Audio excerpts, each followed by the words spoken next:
So hello my lovely dear students, welcome back to my channel. तो अभी तक आप लोगों ने मेरे चैनल को सब्सक्राइब नहीं किया है तो मेरे चैनल को सब्सक्राइब कीजिए ताकि आने वाली वीडियो की नोटिफिकेशन आपको मिल सके।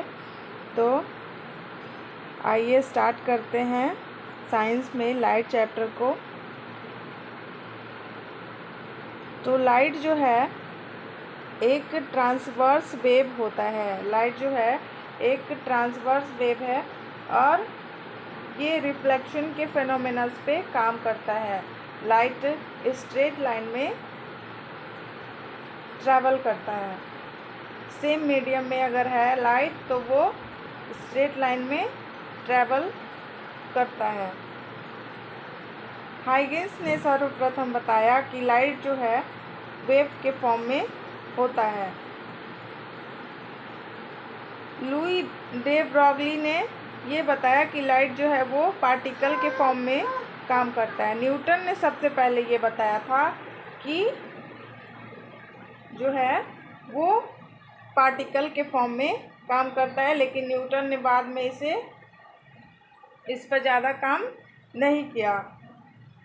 तो लाइट जो है transverse wave and longitudinal wave two types के होते हैं।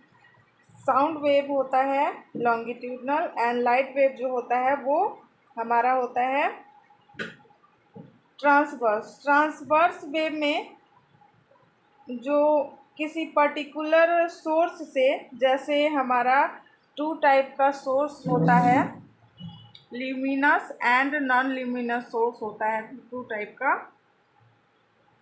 तो ल्यूमिनस सोर्स होता है जो कि लाइट को प्रोड्यूस करता है। तो जो लाइट को प्रोड्यूस करता है तो पार्टिकल्स उससे निकलते हैं तो वो वेव के फॉर्म में ट्रैवल करते हैं। वेव के फॉर्म में जो पार्टिकल्स होते हैं वो ट्रैवल करते हैं, और जब वेव के फॉर्म में वो ट्रैवल करते हैं तो लाइट जो है वो डुअल नेचर रखता है, एक तो पार्टिकल के फॉर्म में और एक वेव के फॉर्म में। तो वेव के फॉर्म में जब ट्रैवल करता है तो वो ट्रांसवर्स वेव बनाता है, जिसमें एक पर्टिकुलर वेवलेंथ होता है उसका, वो जो है परपेंडिकुलर डायरेक्शन में आगे बढ़ता है। जैसे मान लीजिए ये और ये लंबवत दिशा में आगे बढ़ता है और उसका जो डायरेक्शन होता है वो एक्स और वाई दोनों एक्सिस में होता है। एक्स एक्सिस के डायरेक्शन में आगे बढ़ता है और वाई एक्सिस एक्स और वाई दोनों एक्सिस के फॉर्म में आगे बढ़ता है। और पार्टिकल के फॉर्म में जब आगे बढ़ता है तो वो फोटॉन्स होते हैं, एनर्जी पार्टिकल्स, जो कि बैग बोला जाएगा कण का। फोटोन पैकेट जिसे हम बोलते हैं, पैकेट के रूप में होता है। तो एनर्जी जो है वेव के फॉर्म में ये आगे बढ़ता है, ट्रैवल करता है। और ये जो है ट्रांसवर्स वेव जो है वो क्यों होता है, तो पोलराइजेशन ऑफ लाइट के चलते जो है वो ये जो हमारा लाइट वेव है वो परपेंडिकुलर डायरेक्शन में ट्रैवल करता है, तो उसे हम कहते हैं पोलराइजेशन ऑफ लाइट। यहाँ पर देखिए, यहाँ पर जो है ये वाई एक्सिस है और ये एक्स एक्सिस है। इसमें वेव जो है हमारा ये क्रस्ट इसे बोलते हैं और इसे ट्रफ बोलते हैं। क्रस्ट ट्रफ एक रस्सी को एक हाथ से पकड़कर ऊपर नीचे अगर हम करते हैं तो हमारा क्रस्ट और ट्रफ का ये बनता है। आप रियल लाइफ एग्जांपल में भी कर सकते हैं इसे। तो क्रस्ट ट्रफ बनता है। तो दो क्रस्ट या ट्रफ के बीच की दूरी को हम कहते हैं लेम्डा, जो कि है हमारा वेवलेंथ। ये हमारा वेवलेंथ होता है। तो वेवलेंथ जो है, यहाँ पर एक और बात, वेवलेंथ जो है किसी भी पार्टिकल का, लाइट पार्टिकल का, लाइट वेव का, जिसका जो वेवलेंथ है जितना छोटा होगा, वेवलेंथ होगा जितना कम होगा, वेवलेंथ जो होगा ये डिस्टेंस, मान लीजिए कि यहाँ पर है, ये वेवलेंथ जितना छोटा होगा, इसके बीच का डिस्टेंस जितना कम होगा, इसके बीच का डिस्टेंस जितना कम होगा उसकी फ्रीक्वेंसी उतनी ज़्यादा होगी, उस वेव के पास एनर्जी उतनी ज़्यादा होगी, एनर्जी जो है उतनी ज़्यादा होगी। लैम्डा का लेंथ जितना कम होगा उसकी फ्रीक्वेंसी मीन्स एनर्जी उतनी ही ज़्यादा होगी, और जिसका लैम्डा जितना ज़्यादा होगा, जिसका वेवलेंथ जितना ज़्यादा होगा उसकी फ्रीक्वेंसी उतनी ही कम होगी। तो दोनों एक दूसरे के वॉइस वर्सा होते हैं, इन्वर्सली प्रोपोर्शनल में। तो आई होप यहाँ तक आप लोगों को कॉन्सेप्ट क्लियर हुआ होगा। आइए नेक्स्ट समझते हैं लॉ ऑफ रिफ्लेक्शन। तो लॉ ऑफ रिफ्लेक्शन जो है वो पॉलिश्ड सरफेस अगर मीडियम जो होता है वो मीडियम, ये अगर पॉलिश्ड सरफेस है तो यहाँ पर देखिए ये लाइट रे आएगा, इंसिडेंट रे, और ये रिफ्लेक्ट होकर के सेम मीडियम में बाउंस बैक हो जाएगा, सेम मीडियम में हमारा जो है वो बाउंस बैक हो जाएगा। तो यहाँ पर देखिए incident ray and reflected ray, और ये angle i and angle r. तो यहाँ पर जो रूल है, यहाँ पर जो रूल है, फर्स्ट रूल है angle i angle r and normal same plane में होगा, और एंगल आई और एंगल आर जो है दोनों इक्वल होगा। आई होप आप लोगों को यहाँ तक कॉन्सेप्ट क्लियर हुआ होगा। तो आइए नेक्स्ट समझते हैं आगे। यहाँ पर देखिए दो प्लेन मिरर जो है वो 90 डिग्री पर रखा हुआ है। ये प्लेन मिरर M1 है एंड M2 है। तो यहाँ पर लॉ ऑफ रिफ्लेक्शन काम करेगा। तो इंसिडेंट रे आई और रिफ्लेक्ट होकर के यहाँ पर गई। तो यहाँ पर देखिए एक राइट एंगल ट्रायंगल बनता है। तो यहाँ पर अगर यहाँ पर देखिए ये राइट एंगल ट्रायंगल बनता है। तो ये ट्रायंगल से पहले 180 का वैल्यू पुट करने के बाद निकालेंगे इसको। तो यहाँ पर 90, तो यहाँ पर 180 होगा। तो यहाँ पर देखिए 60 होगा, तो यहाँ 30। तो इसे रिफ्लेक्शन, लॉ ऑफ रिफ्लेक्शन के आधार पर हम लोग इसे कैलकुलेट कर सकते हैं।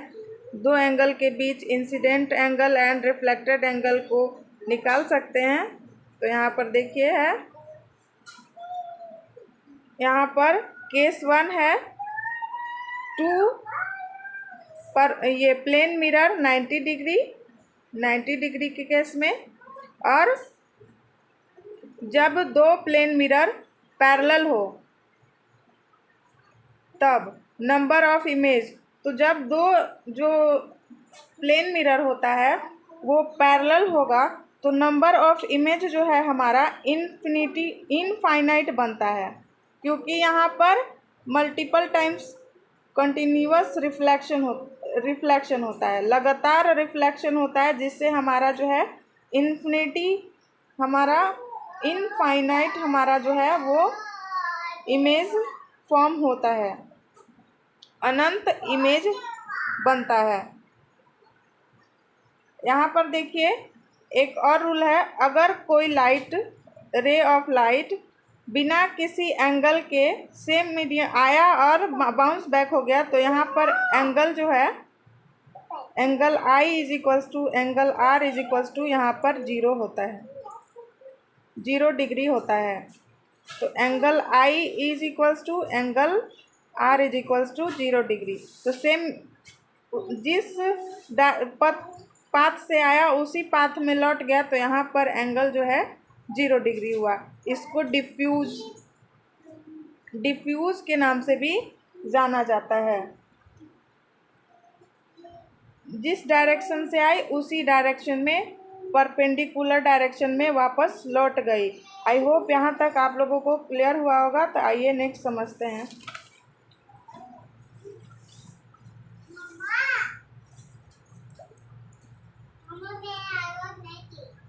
यहाँ पर देखिए, अगर टू प्लेन मिरर, ये प्लेन मिरर है, प्लेन मिरर, और ये भी प्लेन मिरर है। दो प्लेन मिरर अगर थीटा इज इक्वल्स टू कोई एंगल बनाता है 0 डिग्री या फिर 0 डिग्री अगर बनाता है, तो वहाँ पर इनफाइनाइट, अनंत जो है वो हमारा इमेज बनेगा 0 डिग्री के एंगल पे। तो यहाँ पर देखिए, अगर थीटा इज इक्वल्स टू कुछ है, थीटा इज इक्वल्स टू मान लीजिए 45 degree, theta is equals to मान लीजिए 120 डिग्री, तो यहाँ पर हम लोग मेज़र कर सकते हैं। यहाँ पर केस है कि थीटा बाई 360 बाई थीटा, अगर यहाँ पर इवन नंबर है, इवन नंबर, तो यहाँ पर हम लोग कर देंगे 360 बाई थीटा -1। और इवन ऑड नंबर है, ऑड नंबर के केस में, ऑड नंबर के केस में 360 बाई थीटा अगर ऑड आया है, तो वहाँ पर वही वैल्यू लिखेंगे, वैल्यू लिखते हैं। स्पेशल केस एक और होता है, केस कि जब 360 बाई थीटा का वैल्यू जो है ऑड आ गया, और मान लीजिए कि ये प्लेन मिरर है,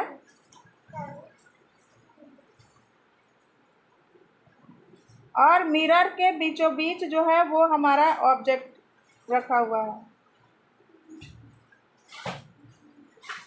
ऑब्जेक्ट रखा हुआ है मिरर के बीचों बीच, मिरर के बीचों बीच। तब यहाँ पर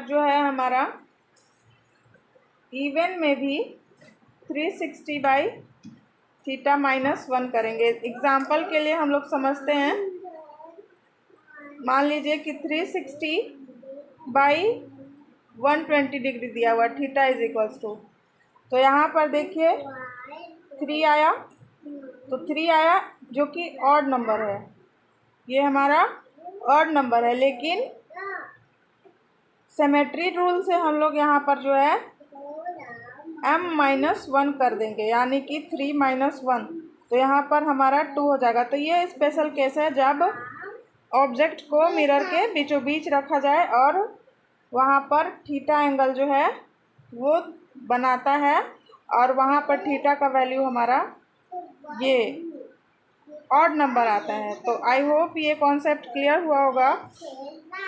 तो आइए आगे समझते हैं। ऑड नंबर वाले केस में -1 नहीं करते हैं, और इवन नंबर में -1 करके लिखते हैं, वो तो पता ही है। और अगर 0 डिग्री है तो इनफाइनाइट इमेज बनता है। यहाँ पर देखिए, स्मूथ सरफेस में रेगुलर रिफ्लेक्शन होता है एंड रफ सरफेस में इरेगुलर रिफ्लेक्शन होता है। पैरेलल इंसिडेंट रे आई और रिफ्लेक्ट होके पैरेलल चली गई, और इसमें पैरेलल नहीं जाती है, इधर उधर चली जाती है। नेक्स्ट आइए समझते हैं मिरर। तो मिरर जो होता है वो 2 टाइप्स का होता है, एक स्फेरिकल मिरर एंड एक प्लेन मिरर। तो प्लेन मिरर तो पता है, प्लेन मिरर ऐसा दिखता है, प्लेन मिरर, जिसमें इधर से एक सरफेस उसका होता है जो पॉलिश्ड होता है, और इसमें एक होता है कॉनकेव और नेक्स्ट होता है कॉन्वेक्स। यहाँ देखिए अंदर से इसका पॉलिश्ड होता है, ये वाला भाग पॉलिश्ड होता है, और इसका बाहर से ये वाला भाग पॉलिश्ड होता है। आई होप यहाँ तक कॉन्सेप्ट क्लियर हुआ होगा। Thanks for watching this video. अगर आपको नेक्स्ट वीडियो चाहिए तो कमेंट करके ज़रूर बताइए, और मेरी वीडियो आपको कैसी लगी ये भी बताइए, और मेरे चैनल को सब्सक्राइब कीजिए। साइंस का पूरा जो कंटेंट है मैं इस चैनल पे अपलोड करूँगी। Thanks for watching this video.